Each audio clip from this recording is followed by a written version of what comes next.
भारत की जलवायु को प्रभावित करने वाले बहुत सारे कारक हैं, मल्टीपल अलग अलग फैक्टर्स हैं, ठीक। लेकिन भारत की जलवायु को प्रभावित करने वाला एक बड़ा महत्वपूर्ण कारक है जो भारत में दक्षिण पश्चिम मानसून के लिए भी उत्तरदायी है, जिससे भारत में समर सीजन में रेनफॉल होता है, और वो है factor ITCZ, inter tropical convergent zone, अंतः उष्णकटिबंधीय अभिसरण क्षेत्र। तो दोस्तों ये जो इंटर ट्रॉपिकल कन्वर्जेंट जोन है, अंतः उष्णकटिबंधीय अभिसरण क्षेत्र, इसकी वजह से भारत में समर सीजन में हैवी रेनफॉल होता है। समर सीजन में ITCZ के कारण हैवी रेनफॉल क्यों होता है इसको समझेंगे, और साथ ही साथ ITCZ बेसिकली है क्या। तो ITCZ को समझने के लिए आपको पहले दिमाग में क्लियर होना चाहिए कि हमारी जो अर्थ है, पूरी पृथ्वी है, उस पूरी पृथ्वी पर कुल मिलाकर 7 प्रेशर बेल्ट्स हैं, दाब पेटियां हैं, 7 प्रेशर बेल्ट्स हैं। जैसे पीछे आप इस डायग्राम में देख रहे हैं तो आपको 7 प्रेशर बेल्ट्स दिखाई दे रही हैं। इधर आप देख रहे हैं तो ये 0 to 5 degree north and 0 to 5 degree south में इक्वेटोरियल लो प्रेशर बेल्ट है, जिसको हम कहते हैं विषुवतरेखीय निम्न वायुदाब पेटी। और इसी विषुवतरेखीय निम्न वायुदाब पेटी में यहां पर है ITCZ, क्योंकि यहां पर दोनों गोलार्धों से यहां से उत्तर पूर्वी व्यापारिक पवनें और यहां से दक्षिण पूर्वी व्यापारिक पवनें यहां पर आकर अभिसरित होती हैं, कन्वर्ज होती हैं। तो inter tropical ITCZ, inter tropical यानी ट्रॉपिक रीजन के बीच वाला भाग। अब ट्रॉपिक रीजन के बीच मतलब कर्क रेखा और मकर रेखा के बीच वाला भाग। कन्वर्जेंट जोन, कन्वर्जेंस किसका, अभिसरण किसका हो रहा है, तो व्यापारिक पवनों का अभिसरण हो रहा है। क्योंकि ये बात तो पता है आपको कि विषुवतरेखीय निम्न वायुदाब जो पेटी है, इस विषुवतरेखीय निम्न वायुदाब पेटी में लो प्रेशर है, ठीक है। लो प्रेशर इसलिए है क्योंकि वर्ष भर यहां पर सोलर इंसोलेशन की इंटेंसिटी बहुत हाई होती है, यानी सूर्य तप, जो सौरिक विकिरण है वो बहुत हाई होता है, इसकी वजह से यहां तापमान बढ़ा हुआ होता है। अब जाहिर सी बात है, ये कंसेप्ट मैं आपको पहले भी बता चुका हूं कि जब सोलर इंसोलेशन की इंटेंसिटी हाई होगी, टेम्परेचर ज्यादा होगा, और हाई टेम्परेचर की वजह से सरफेस के कांटेक्ट में आने वाली जितनी भी एयर है, उस एयर का कन्वेक्शन होता है, ऊपर चली जाती है वो, ठीक है। तो नीचे प्रेशर कम हो जाता है, विंड का जो प्रेशर है, वायु का जो दबाव था वो कम हो गया, तो वहां पर लो प्रेशर क्रिएट हो जाता है। और अब लो प्रेशर की टेंडेंसी होती है कि लो प्रेशर अपनी ओर पवनों को आकर्षित करता है, खींचता है। तो इधर आप देख रहे हैं कि ये सब ट्रॉपिकल हाई प्रेशर बेल्ट, उत्तरी गोलार्ध और दक्षिणी गोलार्ध दोनों के बीच में ये जो विंड्स प्रवाहित हो रही हैं, फ्लो ऑफ विंड है, इसको कहते हैं ट्रेड विंड्स। और ये ट्रेड विंड्स, ये वाली जो ट्रेड विंड्स है, ये कहलाती हैं नॉर्थ ईस्ट, ये है नॉर्थ ईस्ट ट्रेड विंड्स, उत्तर पूर्वी व्यापारिक पवनें। और ये जो आप विंड्स देख रहे हैं इसको बोलते हैं साउथ ईस्ट ट्रेड विंड्स, दक्षिण पूर्वी व्यापारिक पवनें। तो दक्षिण पूर्वी और उत्तर पूर्वी दोनों व्यापारिक पवनें विषुवत रेखा की तरफ आकर आकर्षित हो रही हैं और दोनों वहां पर मिलती हैं, अभिसरित होती हैं, और दोनों के अभिसरण के कारण वो फिर गर्म नमी युक्त पवनें ऊपर उठती हैं, कंडेंसेशन होता है, क्यूमुलस बादल बनते हैं, और क्यूमुलस बादल बनने के बाद आप देखते हो कि यहां पर विषुवत रेखीय क्षेत्र में साल भर हेवी रेनफॉल होती है ना। और इसीलिए ये जो जोन है 0 to 5 degree north and 0 to 5 degree south वाला जोन, यहां पर वैसे भी कोरियोलिस, पर्टिकुलर यहां पर कोरियोलिस बल 0 है, यहां पर कोरियोलिस बल का जो मान है, जो वैल्यू है वो 0 है, ठीक। 0 होने की वजह से इस क्षेत्र को शांत क्षेत्र, डोल्ड्रम रीजन भी कहा जाता है ना। एक तो ये बात हो गई।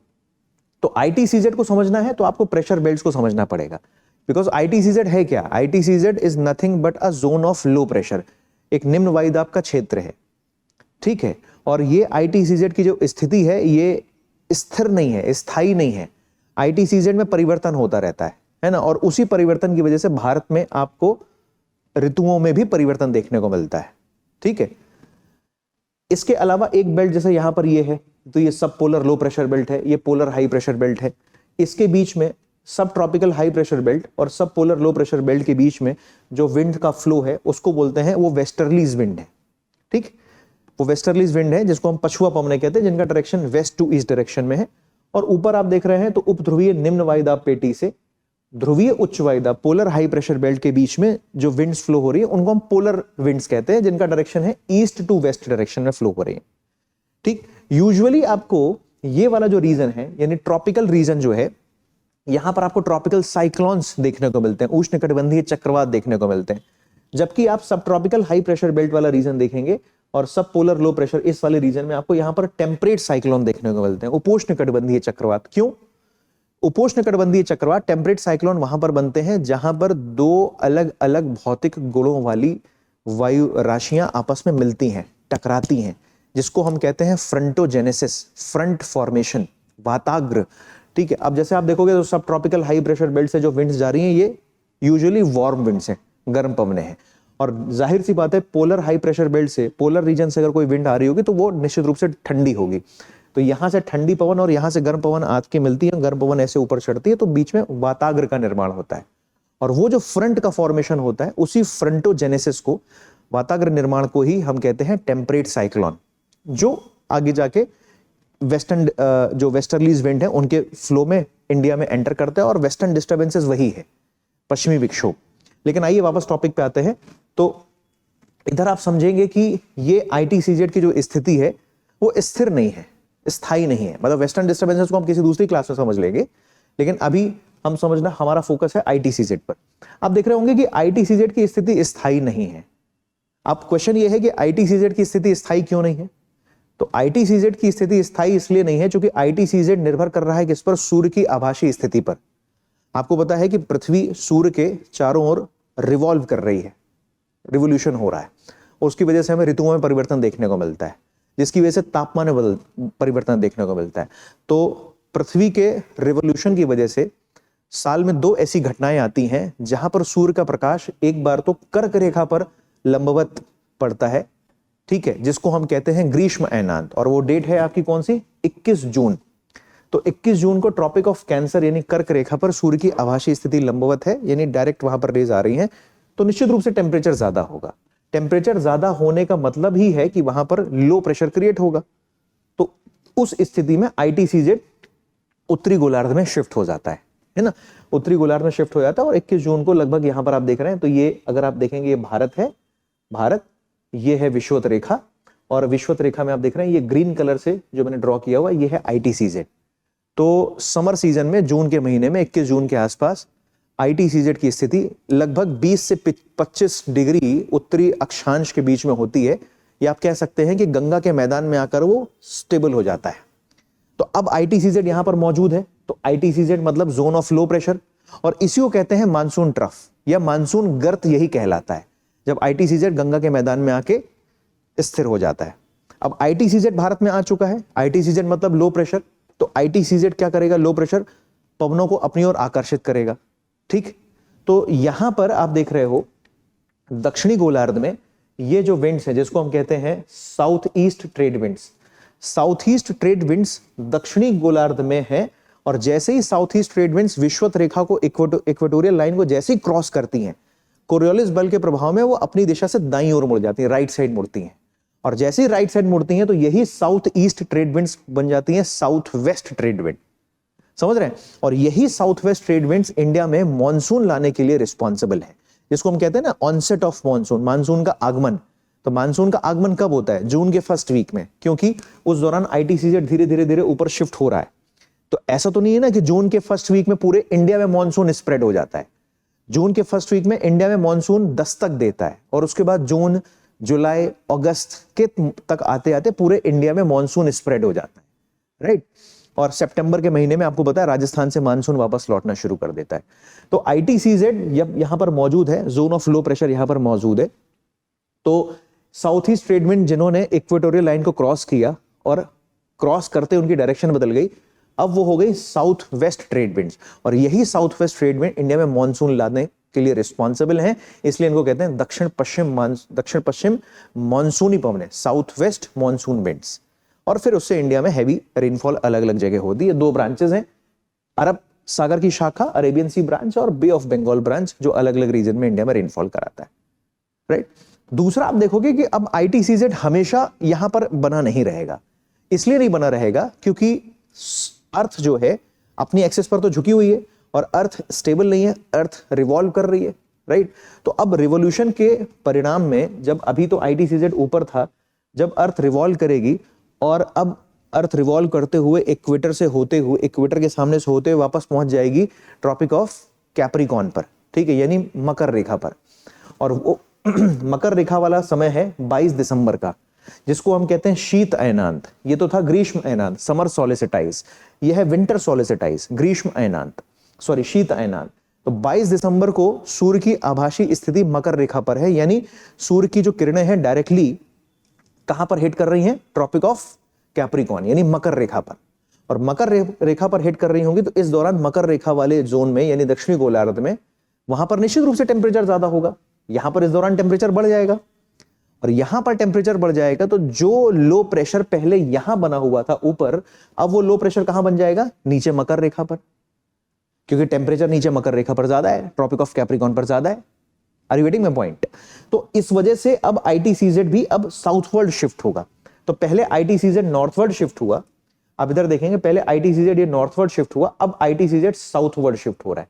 तो आईटीसीजेड की जो शिफ्टिंग है which always in between tropical region, इसलिए उसको इंटर ट्रॉपिकल कन्वर्जन जोन कहते हैं। ITCZ is not stable in particular zone, ITCZ keep on shifting on the basis of the revolution of the earth या on the basis of temperature. तो ITCZ किसको follow करता है? ITCZ follow करता है temperature को। साउदर्न हेमिस्फीयर में जब यहां पर पहुंच जाएगा, मकर रेखा पर चमक रहा होगा, तो जाहिर सी बात है इंडिया में टेम्परेचर अब कम हो गया, और इंडिया में टेम्परेचर कम हो गया दैट मींस इंडिया में बन गया high pressure. Sinking of air हो रही है, अब सिंकिंग ऑफ एयर की वजह से यहां पर बना हाई प्रेशर।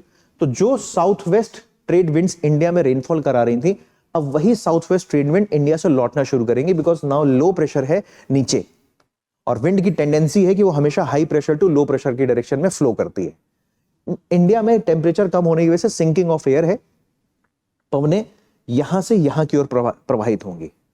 ठीक, सितंबर के मंथ में राजस्थान से मानसून लौटना शुरू होता है, और सितंबर के मंथ में राजस्थान से जब मानसून लौटता है उसको कहते हैं रिट्रीट ऑफ मानसून, या मानसून का निवर्तन उसको कहा जाता है। और जो लौटती हुई मानसूनी पवनें हैं दोस्तों, उन लौटती हुई मानसूनी पवनों का नाम है north east trade winds. North east trade winds.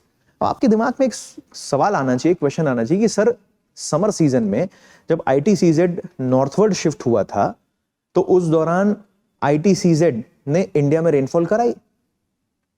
वो इसलिए कराई क्योंकि उस दौरान जो south east and south west trade wind जो इंडिया में एंटर कर रही थी, वो अरब सागर और बंगाल की खाड़ी से नमी प्राप्त किया था, जिसकी वजह से भारतीय भूभाग में उन्होंने बारिश कराई। लेकिन जो लौटती हुई पवनें हैं, नॉर्थ ईस्ट ट्रेड विंड्स हैं, वो इंडियन सबकॉन्टिनेंट के ऊपर से प्रवाहित हो रही है, ना कि किसी ओशनिक बॉडी से, है ना, इंडियन लैंडमास के ऊपर से फ्लो हो रही है। तो उसको कोई सोर्स ऑफ मॉइस्चर मिल ही नहीं रहा, और सोर्स ऑफ मॉइस्चर नहीं मिलेगा तो बारिश होगी नहीं। लेकिन यही नॉर्थ ईस्ट ट्रेड विंड जब लौटते हुए बे ऑफ बंगाल के ऊपर से आती हैं, तो यहां पर ये नीचे में है कोरोमंडल कोस्ट, और इस कोरोमंडल कोस्ट पर आकर वो हिट करती हैं, और इसीलिए कोरोमंडल कोस्ट में लौटते हुए मॉनसून से, नॉर्थ ईस्ट ट्रेड विंड से शीत ऋतु में, विंटर सीजन में रेनफॉल होती है नवंबर दिसंबर के मंथ में। कई बार आप देखे होंगे पीवाईक्यू देखिए तो यूपीएससी में यहां से क्वेश्चन पूछा गया है ना, आईटीसीजेड से भी यूपीएससी में क्वेश्चन पूछा गया है। मैं अभी बताऊंगा क्या क्वेश्चन यूपीएससी ने पूछा था आईटीसीजेड से। मेरी समझ में पहले तो इतना फंडा आपका क्लियर होना चाहिए कि what is the role of ITCZ, what is the role of ITCZ in Indian climate. Bharat की जलवायु में आईटीसीजेड का क्या रोल है, ठीक है। तो आईटीसीजेड का ये मूवमेंट आपको यहां पर दिखाई दे रहा है। आई होप ये बात क्लियर हुई होगी। और फिर ऐसा फिर वापस होगा, जब सूर्य की स्थिति फिर उत्तरायण होगी तो आईटीसीजेड फिर नॉर्थवर्ड शिफ्ट होगा। तो नॉर्थवर्ड साउथवर्ड जो मूवमेंट है आईटीसीजेड का, हमेशा वो लगा रहता है। ठीक, तो सिंपल भाषा में, आसान भाषा में, आईटीसीजेड में जो कन्वर्जेंस है, कन्वर्जेंस का मतलब है कि ये जो इक्वेटोरियल लाइन है ये जो इक्वेटोरियल लाइन है, ये विषुवत रेखा, इस विषुवत रेखीय क्षेत्र में पवनों का अभिसरण होता है। नॉर्थ ईस्ट ट्रेड विंड और साउथ ईस्ट ट्रेड विंड का क्या होता है? कन्वर्जेंस होता है, अभिसरण होता है, और इस अभिसरण की वजह से यहां पर आपको एक घटना दिखाई देती है। यूपीएससी ने एक बार क्वेश्चन पूछा, एक पीवाईक्यू था, और पीवाईक्यू में डायरेक्ट आईटीसीजेड से नहीं था, लेकिन उसमें एक स्टेटमेंट दिया हुआ था। स्टेटमेंट में लिखा था कि अधिकांशतः देखा जाता है कि दक्षिणी गोलार्ध में आईटीसीजेड, पीवाईक्यू था, दक्षिणी गोलार्ध में आईटीसीजेड उत्तरी गोलार्ध की तुलना में उतना शक्तिशाली नहीं होता, दक्षिणी गोलार्ध में कमजोर होता है। क्या कारण है इसके पीछे, क्यों ऐसा होता है? डायरेक्टली अगर स्टेटमेंट देखें तो दक्षिणी गोलार्ध में आईटीसीजेड में विरलता पाई जाती है, वो कमजोर होता है। क्यों? आईटीसीजेड दक्षिणी गोलार्ध में विरल इसलिए होता है क्योंकि दक्षिणी गोलार्ध में लैंडमास की मात्रा कम है, ओशन की मात्रा ज्यादा है। आप देखेंगे साउदर्न हेमिस्फीयर में लैंडमास ज्यादा है, साउदर्न हेमिस्फीयर में आप देखोगे लैंडमास कम है और लार्ज वाटर बॉडीज है। इन कंपैरिजन टू दैट उत्तरी गोलार्ध में बड़े बड़े लैंडमास है, बड़े बड़े कॉन्टिनेंट्स है, अफ्रीका और एशिया जैसे बड़े महाद्वीप हैं, और अफ्रीका और एशिया जैसे बड़े महाद्वीप समर सीजन में जब सूर्य की स्थिति उत्तरायण होती है तो जल्दी गर्म हो जाते हैं। अब जल्दी गर्म होंगे तो स्ट्रॉन्ग लो प्रेशर बनेगा, तो ITCZ बहुत तीव्रता से अधिक मात्रा में उत्तरी गोलार्ध में शिफ्ट हो जाएगा। लेकिन दक्षिणी गोलार्ध में क्या है, ऐसा कोई इतना बड़ा लैंडमास है नहीं, वाटर बॉडी है, समुद्र है। और आपने देखा होगा समुद्र की सतह का तापमान लगभग एक समान होता है, बहुत ज्यादा वेरिएशन नहीं आता है उसमें। तो बहुत ज्यादा तापमान में वेरिएशन नहीं होगा तो उतना स्ट्रॉन्ग लो प्रेशर दक्षिणी गोलार्ध में क्रिएट नहीं होगा। इसलिए ITCZ दक्षिणी गोलार्ध में जाएगा तो सही, लेकिन जो ITCZ की तीव्रता उत्तरी गोलार्ध में है वो ITCZ की तीव्रता दक्षिणी गोलार्ध में देखने को नहीं मिलेगी, because less land mass, water body वहां पर ज्यादा है, टेम्परेचर बहुत ज्यादा बनता नहीं है, हाई टेम्परेचर होता नहीं है, ITCZ को बहुत पावर नहीं मिलती वहां पुल होने के लिए, और पवनों को भी ठीक प्रकार से वो आकर्षित नहीं कर पाता है। तो स्ट्रॉन्ग ITCZ नहीं होगा तो पवनों को आकर्षित नहीं कर पाएगा। लेकिन अगर सोचिए, इमेजिन कीजिए, अगर स्ट्रॉन्ग ITCZ दक्षिणी गोलार्ध में होता तो शायद ये जो साउथ ईस्ट ट्रेड विंड्स हैं जो बड़ी आसानी से पुल हो जाती हैं भूमध्य रेखा को पार करके भारत की तरफ, वो भी नहीं हो पाता, तब शायद भारत का मानसून कमजोर होता। खैर ऐसा है नहीं, क्योंकि हम पूरे विश्व में देख रहे हैं कि दक्षिणी गोलार्ध में वाटर बॉडी पूरा लार्ज पैसिफिक ओशन और अटलांटिक ओशन फैला हुआ है वहां पर। तो ITCZ दक्षिणी गोलार्ध में विरल होता है, इस बात को भी याद रखिएगा, ठीक है ना। ये UPSC में क्वेश्चन पूछा गया था, तो मैं उम्मीद कर रहा हूं कि ITCZ वाला जो कंसेप्ट है आप लोगों को ये क्लियर हुआ होगा कि कैसे यहाँ पर ये शिफ्ट होता रहता है। और उसके लिए आप प्रेशर बेल्ट्स को भी अगर आप देखेंगे तो प्रेशर बेल्ट से भी आपका ITCZ का कंसेप्ट क्लियर होगा, राइट। ध्यान रखिएगा इसको। अब एग्जाम की तैयारी को और बेहतर करने के लिए हमारे चैनल को लाइक, शेयर और सब्सक्राइब करना ना भूलें।